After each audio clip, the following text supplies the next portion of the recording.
बचपन में जब मैं टीवी ऑन करता था तो टीवी पे डिस्कवरी चैनल पे कुछ 7 से 8 बजे के करीब सुबह या दोपहर में संडे के टाइम की बात कर रहा हूँ, एक शो आता था जिसमें एक लंबा सा पतला सा ब्रिटिश अंकल जंगलों में लटपट करता हुआ दिखता था। ये नहीं मैं इसकी बात कर रहा हूँ। ये शो कोई स्क्रिप्टेड नहीं था, कोई कार्टून नहीं था। ये प्योर फियर का कॉकटेल था। हाँ, मैं बात कर रहा हूँ the legendary discovery show river monster की। ये डिस्कवरी चैनल का एक लौता एक ऐसा शो था जो एजुकेशन, इमोशन एंड एड्रेनलिन देता था। कोई स्क्रिप्टेड नहीं, कोई ड्रामा नहीं, प्योर फियर कॉकटेल जो आजकल की ओटीटी में वो या नेटफ्लिक्स में नहीं मैच कर सकता। वो मैच ही नहीं है आज के वर्ल्ड का। कोई फायदा नहीं। अब मुझे नहीं अच्छी लगती, मैं इसकी बात करूँ शो की। ठीक है, तो ये डायरेक्ट किया गया है एक काम काम काम मतलब शांत साइको जो आज तक कभी पैदा नहीं हुआ। जिमी ब्रैक्ट जिमी वेग्ड, ये बंदा साइको भी है और काम भी है, मुझे जहां तक लगता है। ये बंदा घर पे बैठ के एसी पे भी फिश पकड़ लेता, लेकिन बंदे को कहाँ जाना है, मतलब इतना टैलेंटेड है बंदा कि कहीं पे भी इसको फिशिंग करना है तो कर दे।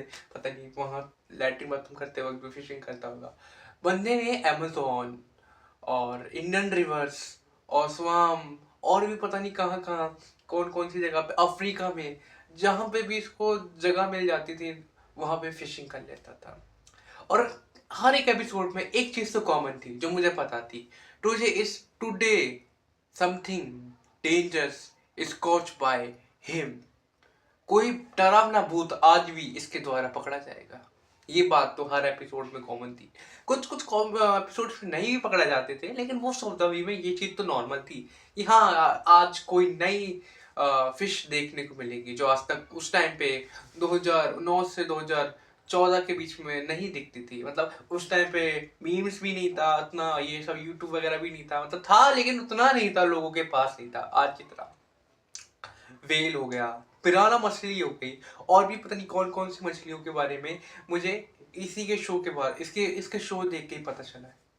और जब ये लोग गांव के लोगों से पूछता था कि इसके साथ, इसके दोस्त के साथ, इसकी वाइफ के साथ, इसके अंकल के साथ, पता नहीं किसके किसके साथ क्या हुआ, वो चीज अलग चीज थी। कोई स्क्रिप्टेड नहीं था। लोगों से पेशेंट्स ले जाके हॉस्पिटल से भी मिलता था अगर पॉसिबल होता तो अगर केस पुराना होता था तो रिश्तेदारों से मिलता था।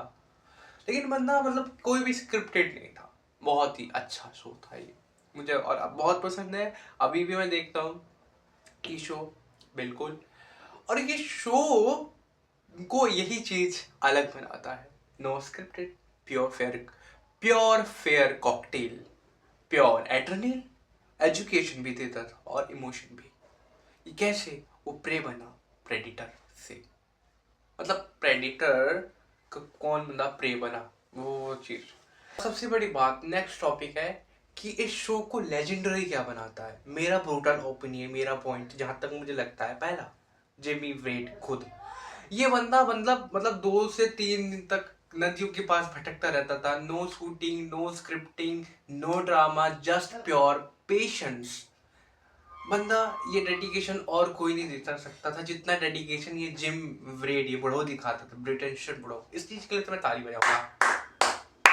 ये डेडिकेशन अगर मैं पढ़ाई में दिखा दिया होता, खैर छोड़ो पढ़ाई में डेडिकेशन कौन ही दिखाता है। लेकिन हाँ, ये बंदा अपने काम को प्रति हॉनेस्ट था, ऑनेस्टी था इसको अपने काम के प्रति। ये चीज मुझे बहुत अच्छी लगती है जो मुझे अपने काम के प्रति नहीं है। क्या करूँ यार, सिचुएशंस फकिंग मदरफकर। हाँ, लेकिन इसकी ये सिचुएशंस थी। पहला पॉइंट, इसको ये चीज खुद जिम वेड लेजेंडरी बनाते हैं शो को। दूसरी चीज जिसको जो इसको शो को अभी भी लेजेंडरी बनाती है वो क्या है, वो चीज मेरे हिसाब से है इसका रियल लोकेशन, रियल डेंजर।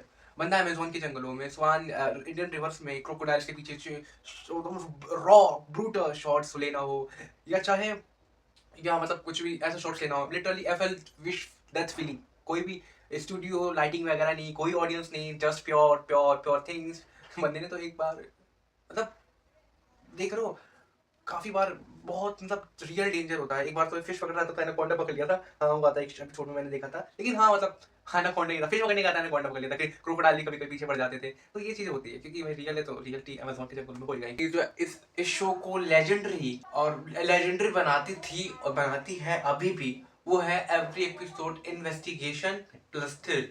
मतलब कि हर एपिसोड में एक मिस्टीरियस सा विलेज होएगा, ठीक है, उसके अंदर एक अननोन सी घोस्ट फिश होगी जिसने किसी इंसान के ऊपर अटैक कर दिया। फिर जेरेमी सीएसआई के मोड को ऑन करते हुए मतलब क्लूज लेगा, that scene, water temperature, local legends, bite marks, फिर एंड में वो ह्यूज सी घोस्ट फिश आती है और बूम, 6 फुट के फिश, इतने बड़े बड़े दांत। और इतना देखते हुए भी यार लगता था उस टाइम पे, दो मतलब 7-8 साल की उम्र में, 9 साल की उम्र में, भाई इतने बड़ी 6-6 फीट की फिश और होती थी भाई, कोई कोई छोटी होती थी लेकिन बड़ी बड़ी फिश मिलती थी। तो लगता था हाँ भाई ये है रिवर मॉन्स्टर, इट्स है। मुझे एक एपिसोड में बुरा लगा था घोड़े के लिए, घोड़े को मार दिया था, उस चीज के लिए बहुत बुरा लगा था। ये जो थर्ड चीज है ना, इसको मतलब थ्रिल कह रहा हूँ ना, कोई रिस्ट्रिक्टेड नहीं था। ये 3-4 चीजें छोड़ के मतलब ये चीज तो सब में सिमिलैरिटी थी ना।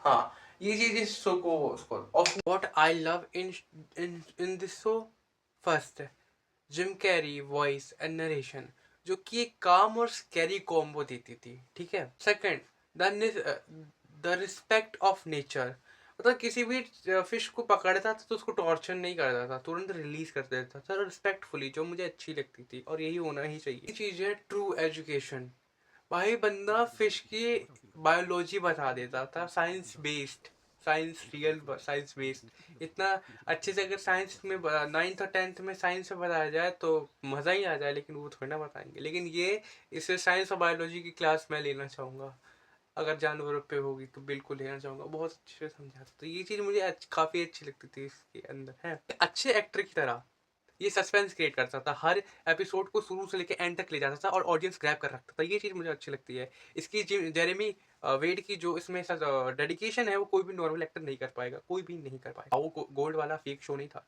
ये रियल एग्जांपल्स देता था, लोगों के रियल लाइफ थ्रेटेटिंग को एक्सप्लेन करता था, क्या हुआ था, कैसे हुआ था। ये चीज़ मुझे शो की काफ़ी अच्छी लगती है और जेरेमी की, हाँ ये चीज़ मुझे अच्छी लगती है। What I didn't love in this show, पहली चीज़ है कभी कभी हंटिंग बहुत स्लो हो जाती थी, जो कि रियल है भाई, जो स्क्रिप्टिंग नहीं होगी जानवरों के ऊपर है तो 2-2 3-3 दिन लग जाता था, लास्ट में जाके कहीं मछली का शॉट मिलता था। तो ये नॉर्मल है और मैं इसको अंडरस्टैंड कर सकता हूँ, लेकिन हाँ ये बोर कर देती थी चीज़ें, इस चीज़ के अंदर ये चीज़ ये बोर कर देती थी।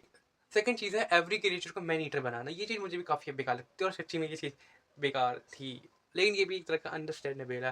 क्या होता था ना कि कभी कभी बहुत छोटी फिश है, बहुत नॉर्मल सी फिश को भी मैंने ईटर बना दिया जाता था, थोड़ा सा तो ड्रामा क्रिएट किया जाता था, क्योंकि इसके बिना शो वायरल नहीं होता और क्लिक बेट नहीं आता, ऑडियंस नहीं आती।